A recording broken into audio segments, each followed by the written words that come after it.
Tā kā es esmu padomu laika bērns, tad Raiņa bulvāris savā ziņā simbolizē tos manas vecvecmāmiņas stāstus par Rīgu starpkaru periodā, ka tā bija pārtikusi, bagāta, ļoti skaista, kulturāla pilsēta, un tieši Raiņa bulvārī, teiksim, nams numur 9 ir saglabājis to, kas kādreiz rotāja katru centra namu. Tie ir priekšdārziņi, tas ir burvīgs dārzs un Raiņa bulvāris 9, franču vēstniecība vienmēr ir vieta, kur zied gandrīz visskaistākās rozes Rīgā.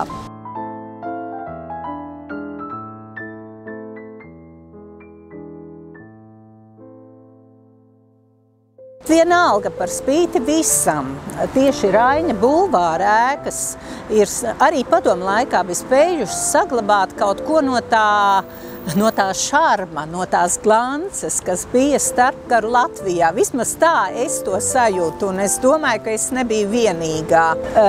Tagad te ir pavisam, varbūt tāda cita aura, ja? Kāpēc cilvēkiem patīk arī, es esmu bieži novērojis, ka apsēžas uz soliņu un skatās uz jūsu rozēm, skatās uz ēku.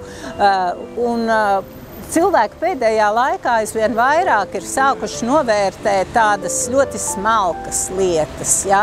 Skaistumu, to, cik precīzi, cik rūpīgi ir atjaunotas ēkas, un tas vienkārši priecē.